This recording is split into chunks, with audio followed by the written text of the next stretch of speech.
The name of Allah, the most merciful and beneficial. Students, in our previous lecture, we discussed about jihad or qital. In this lecture, inshallah, we will discuss about sabab nuzul of that ayah. وَقَاتِلُوهُمْ فِي سَبِيلِ اللَّهِ.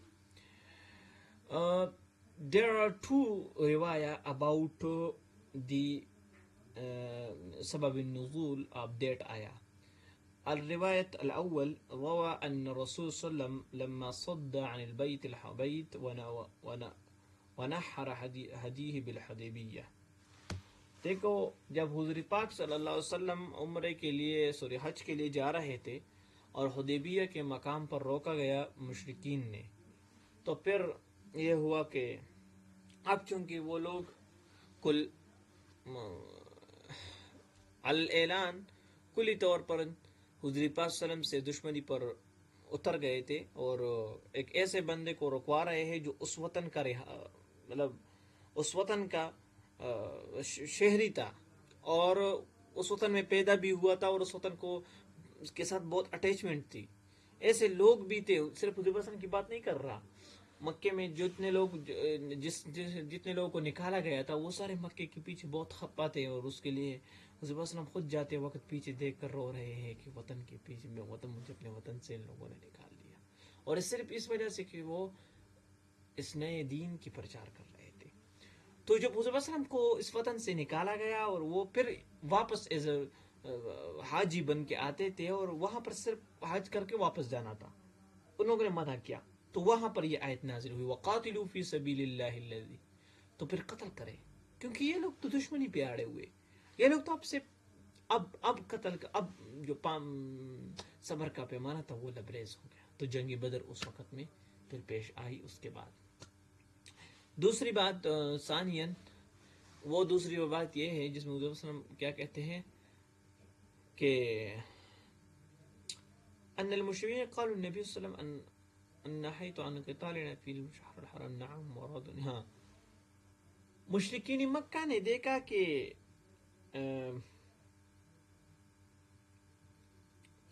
قتال جو ہے وہ اس نے حضور صلی اللہ علیہ وسلم سے پوچھا کہ کیا آپ لوگوں کو شہر الحرام میں قتال کر سکتے ہیں؟ نہیں، ہم نہیں کرتے. تو پھر ان لوگوں نے کیا کیا، اس مہینے میں انتشار کرنے اور قتال کرنے کے لیے ایک پلان بنایا. شہر الحرام تھے، محرم اور یہ جو 4 مہینے ہیں باقی حج کے جو مہینے ہیں اس میں. تو اب جب ان لوگوں نے پلان بنایا کہ ہم جو ہے نا کیا کریں گے کہ اس مہینے میں 4 مہینوں میں سے کسی مہینے میں اٹیک کریں گے اور مسلمانوں کو، ابھی ویسے بھی حکم نہیں ہے الشہر الحرام بالشہر الحرام. تو وہاں پر یہ ہوا کہ پھر یہ آیت نازل ہوئی جو ہم نے اوپر پڑھی تھی. تو اس کا سبب نزول یہ بن گیا. ٹھیک ہے. اسی طرح ابن عباس رضی اللہ عنہ بھی وہی روایت کرتے ہیں، وہ در کا جو حدیبیہ کی بات ہم نے کی. تو اسی طرح ایک اور روایت ہے. اچھا، یہ 3 روایت تھی ہمارے پاس. آگے پڑھتے ہیں ہم احکام تھوڑے سے. احکام متى فرض الجہاد علی المسلمین، مسلمانوں پر جہاد کب فرض ہوا؟ اب یہاں پر اختلاف ہے. اختلاف یہ ہے کہ کچھ علماء کہتے قبل الحجرہ، خود کہتے بعد. میں آپ کو لوجیکل بات بتاتا ہوں، میں یہ اسٹیریوٹائپیکل بات آپ کو نہیں بتاتا. دیکھو بات یہ نہیں ہے کہ جہاد کب فرض ہوا، اصل بات میں آپ کو یہ سمجھانا چاہتا ہوں، اور کتاب والا جو بات سمجھاتا ہے نا وہ میں آپ کو بتاتا ہوں. اصل میں وہ آپ کو یہ بتانا چاہتا ہے کہ یہ جہاد کس سناریوں میں، یعنی وہ ماحول کیسا تھا جہاں پر جہاد فرض ہوا تھا. پہلے یہ تھا نا، پہلے میں نے پچھلے لیکچر میں بھی ڈسکس کیا تھا کہ پہلے یہ تھا کہ حضور صلی اللہ علیہ وسلم مکے کی جو زندگی تھی وہ سارے عدم تشدد کے فلسفے کے نیچے گزاری گئی تھی. وہ نان وائلنسی کے جو رولز اور پرنسپل تھے وہی حضور صلی اللہ علیہ وسلم نے اپنائے تھے. اس میں کوئی قتل نہیں تھا، کوئی جہاد نہیں تھی، کوئی زبردستی نہیں تھی. کیا تھا؟ فاعفو عنہم وصفحوا، معاف کرو. یہ ایک آیت میں پڑھ رہا ہوں، ادفع باللتی ہی احسن، وہی کرو جو اچھا ہے، اچھا ہی کرو، برا مطلب بدلہ نہ لو، کسی سے بدلے کی کوشش نہ کرو. ٹھیک ہے. وَإِذَا خَاطَبَهُمُ الْجَاهِلُونَ قَالُوا سَلَامًا. اللہ کہتے ہیں جب آپ جاہل کوئی آپ سے بات کرتے ہیں نا سلام کرو, زیادہ آرگومنٹ نہ کرو اس کے ساتھ, یہ نہ کرو, بس سلام کرو. ٹھیک ہے, مطلب نماز کا حکم آیا, یہ سمپل اعمال اور عقائد کے بارے میں زیادہ طور پر عقائد پر کام ہو گیا. لیکن پھر یہ ہوا اسی زمانے میں اس کا ایک واقعہ بھی ہے عبد الرحمن ابن عوف کا. عبد الرحمن ابن عوف کے بارے میں آپ کو ایک بات بتاؤں, یہ حضور صلی اللہ علیہ وسلم کے صحابہ میں سے ایک بیوپاری تھا بہت بڑا, اور یہ بزنس مین تھا. عثمان کے بارے میں بھی آپ نے سنا ہوگا, لیکن اس کے یہ بھی بہت بڑا بزنس مین تھا, اور یہ مالدار صحابی تھا.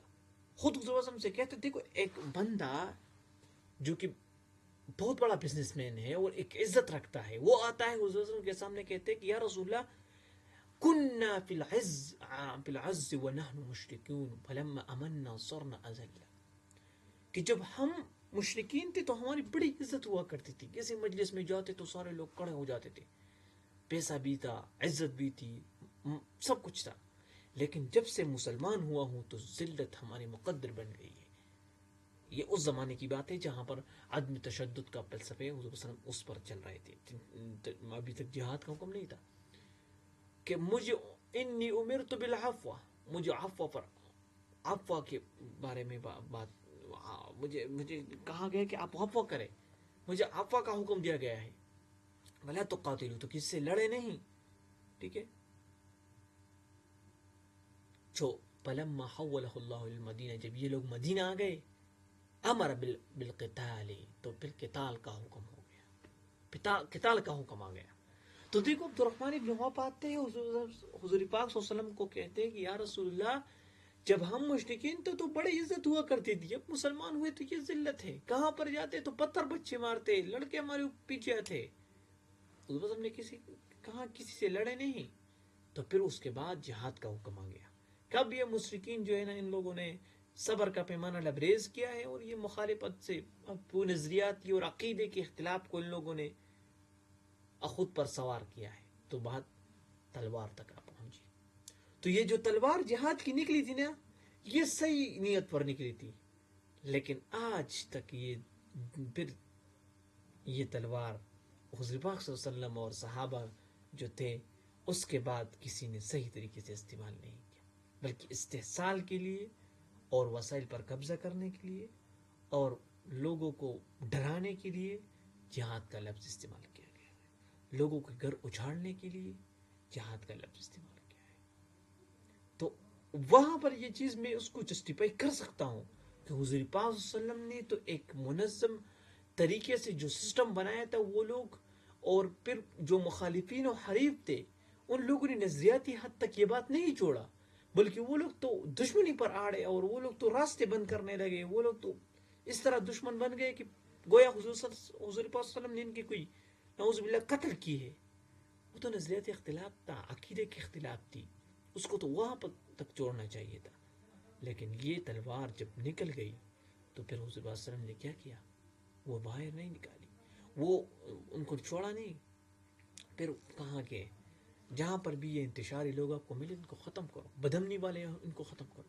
ٹھیک ہے, پھر دوسرا حکم یہاں پر یہ ہے. ہاں اچھا, اب مکے میں جہاد کیوں فرض نہیں تھا, تو یہ ان لوگوں نے چند باتیں بتائی ہے.